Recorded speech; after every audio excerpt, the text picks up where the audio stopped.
This is a Dashing Chili's production.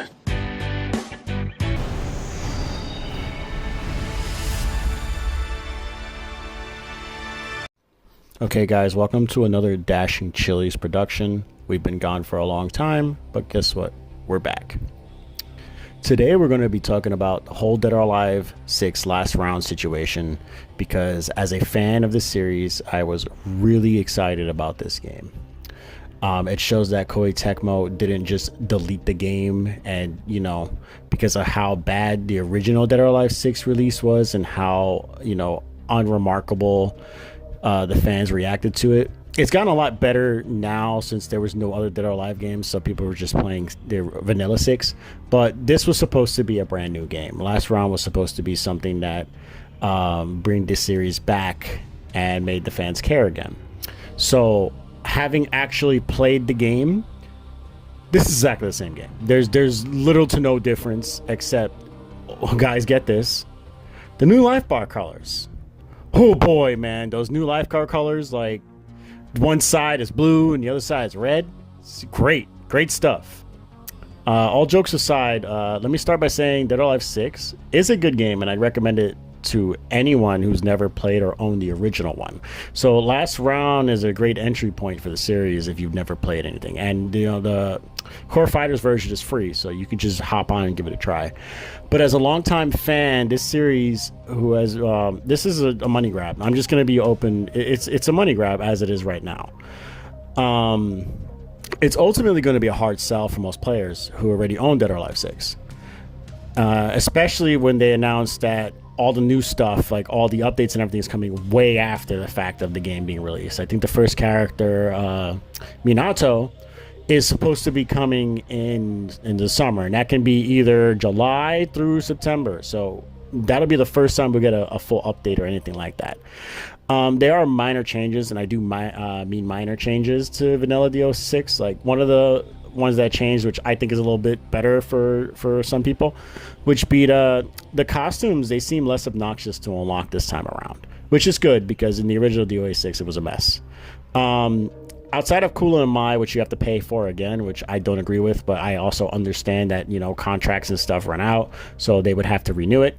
You do get Mamichi, Rachel, and Tamaki as characters, which is cool, because I think they were like $8.99 a pop if you bought them from the vanilla version, which again is pretty cool. Let me talk about the gameplay real quick, because I am not a Dead or Alive pro, even though I've been playing these games for years. Like, Dead or Alive was probably my first fighting game. Really inappropriate fighting game to be playing at my age, but hey, Dead or Alive 2 on Dreamcast still kicks ass to this day. But the gameplay of Dead or Alive 6, it's the same thing. It's exactly the same. And one of my biggest complaints about Dead or Alive 6 is having played Dead or Alive 5 last round, which is one of my favorite fighting games of all time. When you go to 6, it doesn't feel right. It feels like it's Dead or Alive 5 last round, but it's like less. Like, it feels like the gameplay got worse, but at the same time it's the same. So it's a little weird. It's hard to explain for someone who's not a pro like myself. Last round also doesn't seem to fix any of the problems when it comes to lack of game modes. Like, we still don't have tag. We still don't have crossplay, and we don't have rollback netcode, which in 2026, this should be normalized in all fighting games. Like, I don't understand why crossplay and rollback netcode isn't standardized in this game. So maybe that's something they'll bring in later. I don't know. But in my opinion, if Koei was going to release a Dead or Alive game with better graphics, as DOA 6 last round barely looks different than Dead or Alive 6, they would have been better off re-releasing Dead or Alive 5 for a fourth time, adding some more characters to that game. Or here's the superior one idea: we'll release Dead or Alive 4 on modern hardware, as it's stuck on the Xbox 360, and even the emulated version, if you're to emulate Dead or Alive 4, it comes off like it doesn't have sound and stuff like that. Like, there's no music. All in all, I cannot get in good faith recommend this to anybody who owns Dead or Alive 6 already in its current state, because as mentioned before, it's the exact same game. They didn't really change anything too much. Like I said, outside of the life bars, it's the same exact game. And I know they're going to be giving updates. And I know we're going to be getting more characters, but at the end of the day, why would you release the game in this state and just be like, oh, by the way, guys, we're going to fix it later? Like, I hate this fix it later mentality that these video game companies have nowadays. Like, it's a shame because I'm not a very big fan of Tekken 8, and there's not a lot of other 3D fighting games in the market. Like, I know Virtua Fighter 6 is coming out, and that looks fantastic. And Dead or Alive 7 is on the way, but this was supposed to be something where us Dead or Alive fans are supposed to celebrate and be like, hey, the series is back, I can't wait to see what's going on, and then to find out it's the exact same game. And then we're going to have to wait for updates anyway. And I know for a fact we're going to have to pay for extra stuff. So essentially, you guys sold us a $40 life bar change update. And like, I know the characters are going to have to pay for them. I know that. But like, I just hope, like, I have a lot of faith, but it's I don't know why I'm holding my breath, and I'm like, yeah, I know they're going to fix it.